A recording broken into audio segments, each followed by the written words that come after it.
आपका स्वागत है लर्न मार्केट मूव्स में। आज हम ट्रेडिंग की एक ऐसी पहेली को सुलझाने वाले हैं जो अक्सर अच्छे अच्छे ट्रेडर्स को भी कंफ्यूज कर देती है। चलिए एक सिचुएशन इमेजिन करते हैं। मार्केट मस्त चल रहा है और फिर अचानक से प्राइस नीचे गिर जाता है। अब यहाँ पर दिमाग में दो बातें आती हैं। क्या ये घबराने का टाइम है या फिर जश्न मनाने का? तो सवाल ये है कि ये जो गिरावट आई है, क्या ये खरीदने का एक सुनहरा मौका है या फिर ये किसी बड़े बदलाव, किसी धोखे का संकेत है? यही वो गुत्थी है जिसे आज हम इस विश्लेषण में सुलझाएंगे। तो चलिए सबसे पहले मार्केट के पहले पैटर्न को समझते हैं। इसे हम एक बड़ी कहानी में एक छोटा सा ठहराव मान सकते हैं। तो ये पुलबैक आखिर है क्या? देखिए, इसे ऐसे समझिए कि बाजार एक मैराथन दौड़ रहा है और बीच में बस कुछ घूंट पानी पीने के लिए रुकता है। उसकी मंजिल अभी भी वही है, वो बस एक छोटी सी सांस ले रहा है। यानी कि जो मेन ट्रेंड है वो अभी भी पूरी तरह से इंटैक्ट है। सीधी सी बात है, ट्रेंड अभी भी मजबूत है। ये गिरावट बस एक हेल्दी, एक टेम्पररी डिप है। असल में ये तो ट्रेंड की उस चलती ट्रेन में सवार होने का एक बहुत ही शानदार मौका हो सकता है। और अब बात करते हैं दूसरे और ज्यादा जरूरी पैटर्न की, रिवर्सल। देखिए, ये कोई छोटा मोटा ठहराव नहीं है, ये एक फंडामेंटल चेंज है। यहाँ पर पुरानी कहानी का अंत हो रहा है। रिवर्सल तब होता है जब बाजार की पूरी दिशा ही बदल जाती है। जो पिछला ट्रेंड था, चाहे वो ऊपर जाने का हो या नीचे जाने का, अब वो खत्म हो चुका है। उसका स्ट्रक्चर टूट गया है।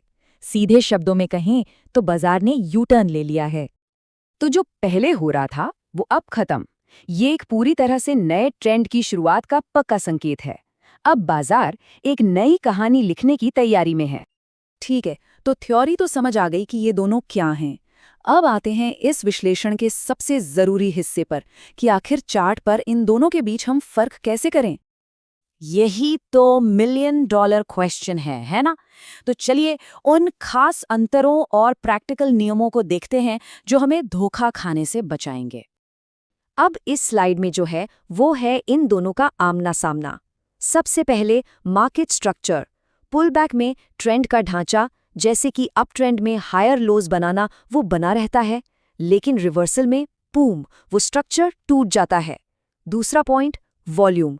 पुलबैक में वॉल्यूम अक्सर घट जाता है, मार्केट थोड़ा सुस्त हो जाता है, लेकिन रिवर्सल में वॉल्यूम बढ़ता है जो नए ट्रेंड में ताकत का संकेत देता है। और आखिर में मोमेंटम यानी रफ्तार। पुलबैक में रफ्तार में बस एक छोटी सी कमी आती है, जबकि रिवर्सल में तो मोमेंटम पूरी तरह से शिफ्ट हो जाता है। तो इस पूरी प्रक्रिया को और भी आसान बनाने के लिए ये रही एक सिंपल 4 पॉइंट चेकलिस्ट। सबसे पहले हमेशा मार्केट स्ट्रक्चर देखिए, फिर देखिए कि प्राइस जरूरी सपोर्ट या रेजिस्टेंस लेवल पर कैसे रिएक्ट कर रहा है। ट्रेंड लाइन का टूटना एक और बहुत बड़ा सिग्नल होता है। और आखिर में RSI जैसे इंडिकेटर से मोमेंटम को कंफर्म कर लीजिए। यकीन मानिए, ये चेकलिस्ट फेक आउट्स से बचाने में बहुत मदद करेगी। अब जब हमारे पास ये चेकलिस्ट है तो ये समझना भी जरूरी है कि हमारा ट्रेडिंग स्टाइल क्या है।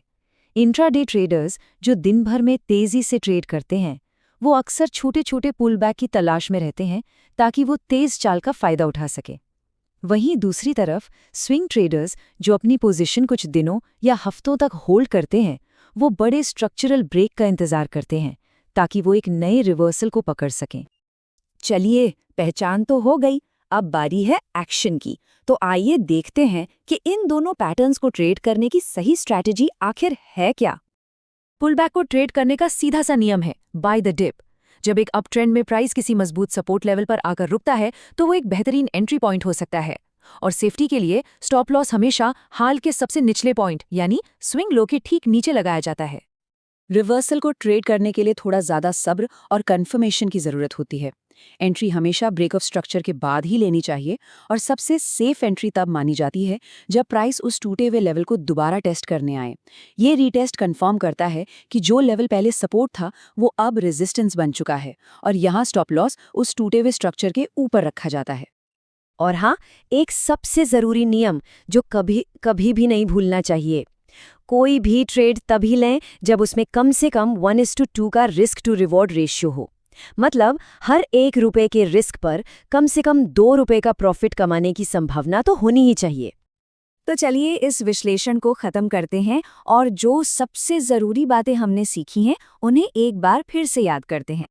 पुल बैक और रिवर्सल के बीच का फर्क समझना सिर्फ चार्ट पर लकीरें खींचना नहीं है, ये बाजार की भाषा को समझने जैसा है। चार्ट हमें सब कुछ बताने की कोशिश कर रहा है, सवाल बस इतना है कि क्या हम उसे सही ढंग से सुनने और समझने के लिए तैयार हैं। और आखिर में याद रखें, ये सारी जानकारी सिर्फ शैक्षिक उद्देश्यों के लिए है। बाजार में कोई भी कदम उठाने से पहले अपनी रिसर्च खुद जरूर करें।